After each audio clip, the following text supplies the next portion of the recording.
High বন্ধুরা, আমি গৌরব আর আপনারা দেখছেন travel with Gaurav YouTube channel. আজকের ভিডিওতে আপনারা দেখবেন নিউ দিল্লিকে আমার ক্যামেরার চোখ দিয়ে। তো চলুন বন্ধুরা, আজকের ভিডিওটি শুরু করা যাক।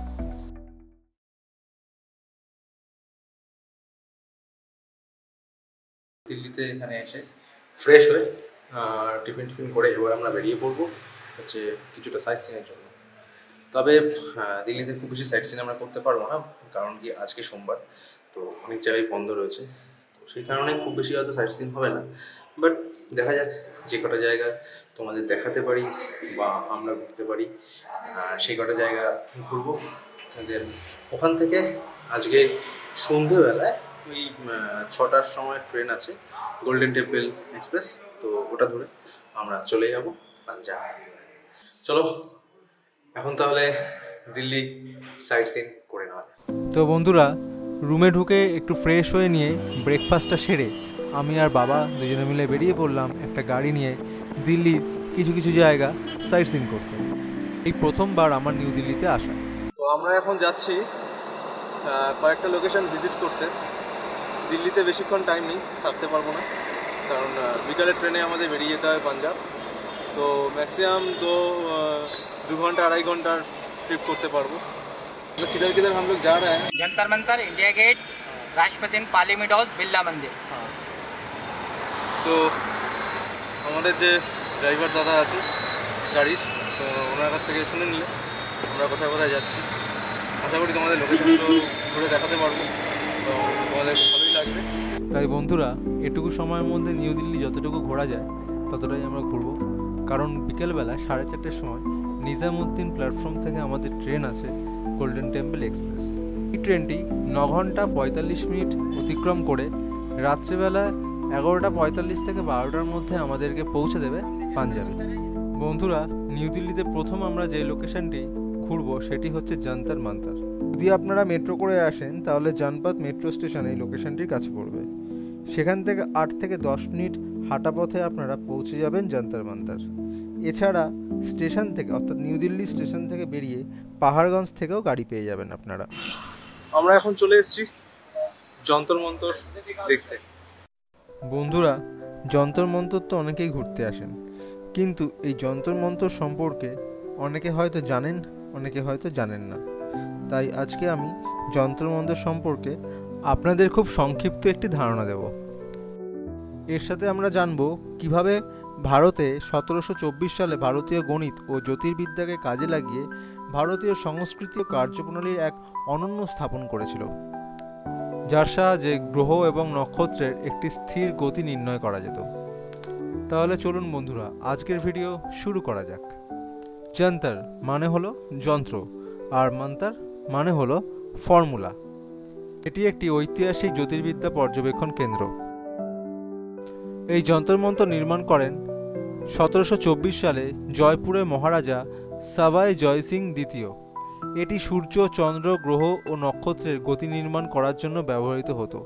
নিউ দিল্লি ছাড়া এই যন্তর মন্তর জয়পুর, উজ্জয়িনী, বারাণসী, মথুরাতেও আছে। দিল্লির যন্তর মন্তরে আরও 4টি বিশাল আকৃতির যন্ত্র রয়েছে, যেমন সম্রাট যন্ত্র, মিশ্র যন্ত্র, রামযন্ত্র, জয়প্রকাশ যন্ত্র, যেগুলি আধুনিক প্রযুক্তি ছাড়াই নিখুঁত হিসাব নির্ণয়ে সক্ষম ছিল। তাহলে চলুন বন্ধুরা, আমি আপনাদের বিভিন্ন যন্ত্র সম্বন্ধে একটি সংক্ষিপ্ত ধারণা দিই। মিশ্র যন্ত্র হলো যন্তর মন্তরে অন্যতম গুরুত্বপূর্ণ ও জটিল যন্ত্র, যার নামের অর্থই বোঝা যায় মিশ্র বা মিশ্রিত যন্ত্র। এটি একাধিক জ্যোতির্বিদ্যা যন্ত্রের সংমিশ্রণে তৈরি, যার মাধ্যমে বিভিন্ন দিক থেকে সময়, গ্রহের অবস্থান ও নক্ষত্রপথ নির্ধারণ করা হতো। এটি 5টি ছোট ছোট যন্ত্রের সমন্বয়ে তৈরি, যার মধ্যে অন্যতম হল উত্তর ঘোষ, দক্ষিণ ঘোষ এবং বিভিন্ন কোণে স্থাপনকৃত সূর্যঘড়ি। এটা হলো সম্রাট যন্ত্র, অর্থাৎ সমস্ত যন্ত্রগুলোর মধ্যে সম্রাটের মতন সে বিশাল ও ক্ষমতাশালী। এই যন্ত্র তার নামের মতনই বিশাল এবং জ্যোতির্বিদ্যায় অত্যন্ত কার্যকর। সময় নির্ণয় করা, এমনকি ঘন্টা, মিনিট, এমনকি সেকেন্ডও পর্যন্ত এটি একটি অত্যন্ত নিখুঁত সূর্যঘড়ি, যা সূর্যের ছায়ার মাধ্যমে স্থানীয় সময় নির্ণয় করে। এই যন্ত্রের উচ্চতা 70 ফুট, প্রায় 22 মিটার মতন। এটি হলো রামযন্ত্র। রামযন্ত্র হলো যন্ত্রমন্ত্রের একটি বিশেষ ধরনের জ্যোতির্বিদ্যা যন্ত্র, যা আকাশে গ্রহ নক্ষত্রের দিক ও উচ্চতা খুব নিখুঁতভাবে নির্ধারণ করতে ব্যবহৃত হতো। এটি মূলত দুটি বিশাল গোলাকার উন্মুক্ত টাওয়ার আকৃতির কাঠামো, যার ভেতরে দাঁড়িয়ে একজন পর্যবেক্ষক যন্ত্রের মধ্যবিন্দুতে একটি দণ্ড ও চিহ্নিত স্কেলগুলোর সাহায্যে বিভিন্ন মহাজাগতিক বস্তুর অবস্থান নির্ধারণ করতেন। যন্ত্রটির নিচে গোলাকার ফ্ল্যাট বেস এবং উপরে খোলা ছাদ থাকে। জয়প্রকাশ যন্ত্র অর্থাৎ আকাশের প্রতিবিম্ব দেখার বৈজ্ঞানিক চোখ। জয়প্রকাশ যন্ত্র যন্তরমন্তরের অন্যতম জটিল এবং বুদ্ধিদীপ্ত জ্যোতির্বিদ্যা যন্ত্র। এটি আকাশের নক্ষত্রপথ, গ্রহের অবস্থান এবং সময় নির্ধারণে ব্যবহৃত হতো।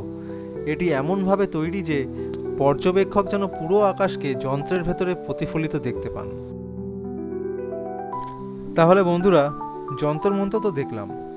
যন্তর-মন্তর কিন্তু ভারতীয় ঐতিহাসিক সময়ের এক অনন্য স্থাপন ছিল।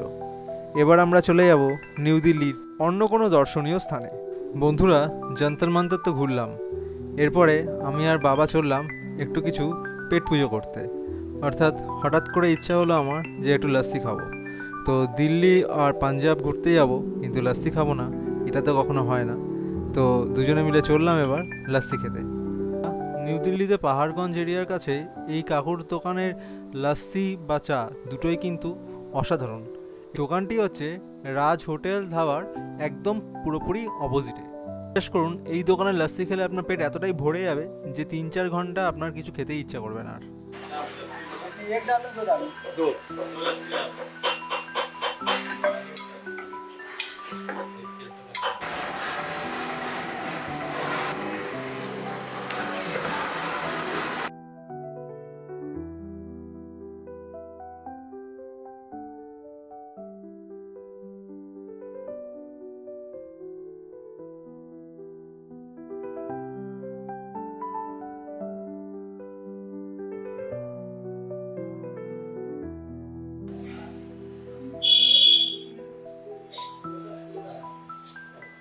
লস্যিটা কিন্তু দারুণ। দিল্লিতে এসে লস্যি না খেলে হয় না। দিল্লির লস্যি তো টেস্ট করলাম, এবার দেখা যাবে পাঞ্জাবের লস্যি। চলো দেখা হচ্ছে আবার জায়গায়। বন্ধুরা, লস্যি খেয়ে আনন্দ পেয়ে আমি আর বাবা বেরিয়ে পড়লাম ইন্ডিয়া গেটের উদ্দেশ্যে। অ্যাকচুয়ালি ফ্রেন্ডস, আমরা যে সময় কলকাতা টু হিমাচল প্রদেশ ট্রিপ করেছিলাম সেই সময় ইন্ডিয়া গেট অর্থাৎ দিল্লিতে বেশ কিছু জায়গায় ঢুকতে দেওয়া ভেতরে বন্ধ ছিল। সেরকমই ইন্ডিয়া গেটের ভেতরেও আমাদের ঢুকতে দেওয়া হয়নি। ইন্ডিয়া গেট ঘুরে আমরা চলে গেলাম রাষ্ট্রপতি ভবনের দিকে। বন্ধুদের আপনাদের জানিয়ে রাখি, রাষ্ট্রপতি ভবনের কাছে কিন্তু ফটো তোলা বা ভিডিও করা বা গাড়ির হর্ন মারা একদমই অ্যালাউ নয়। এটা কিন্তু একটি হাই সিকিউরিটি জোন এরিয়া। যদি আপনারা পার্লামেন্ট হাউসের ভিডিও করতে চান বা ফটো বাইরে থেকে তুলতে চান, তাহলে কিন্তু রানিং অবস্থায় গাড়িতে বসেই যেটুকু তোলা সম্ভব সেটুকুই তুলতে হবে।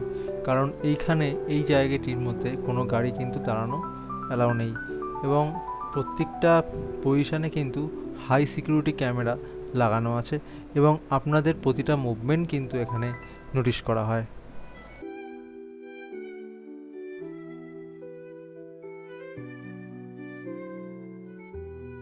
রাষ্ট্রপতি ভবন দেখার পরে এবার আমরা দেখলাম পার্লামেন্ট হাউস।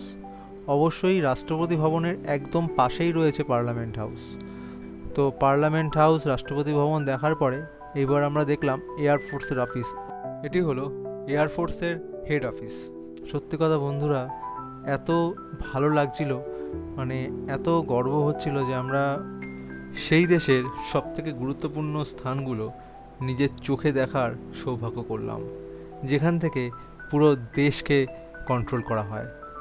তো বন্ধুরা, আজকে এত ভালো লাগছে, সত্যি কথা নিজের না চোখে দেখলে হয়তো বিশ্বাসই হতো না। এতদিন টিভিতে দেখেছি, নিউজ পেপারে দেখেছি, কিন্তু আজকে স্বচক্ষে দেখার সৌভাগ্য করলাম। Jantar Mantar, India gate, parliament house, রাষ্ট্রপতি ভবন দেখার পরে এবার আমরা যাচ্ছি নিউ দিল্লির খুব জাগ্রত কালীমা, খুব জাগ্রত কালীবাড়ি, যেটা মন্দির মার্গ এরিয়াতে আছে। হাই ফ্রেন্ডস, তো আমরা এখন চলে এসেছি কালীবাড়ি, নিউ দিল্লি কালীবাড়ি। নিউ দিল্লিতে এই একটা মাত্র কালীবাড়ি আছে, যেটা হচ্ছে কি বাঙালিদের। তো এখানে দুর্গাপুজোর সময় প্রচণ্ড পরিমাণে ভিড় হয় এবং অনেকেই এখানে দুর্গাপুজো দেখতে আসে। তো আই থিঙ্ক আমার মনে হয় এইটা হচ্ছে দুর্গাপুজোর প্রাঙ্গণ। আমি তোমাদের দেখাচ্ছি, আর চলো দেখতে থাকো নিউ দিল্লি কালীবাড়ি। নিউ দিল্লি কালীবাড়ি মন্দির মার্গে অবস্থিত। এটি একটি ঐতিহ্যবাহী ও শান্তিপূর্ণ কালী মন্দির। এখানে মূল দেবী হলেন দক্ষিণা কালী, যিনি শক্তির প্রতীক। মন্দির প্রাঙ্গণ খুব পরিষ্কার পরিচ্ছন্ন ও ভক্তিময় পরিবেশে ঘেরা। প্রতিদিন বহু ভক্ত এখানে পুজো দিতে আসেন, বিশেষ করে অমাবস্যা, কালী পুজো ও দুর্গাপুজোর সময়। মন্দিরের ভেতরে রয়েছে একটি সুসজ্জিত গর্ভগৃহ ও প্রাচীন রীতি অনুযায়ী আরতি এবং পূজা এখানে কিন্তু পরিচালিত হয়।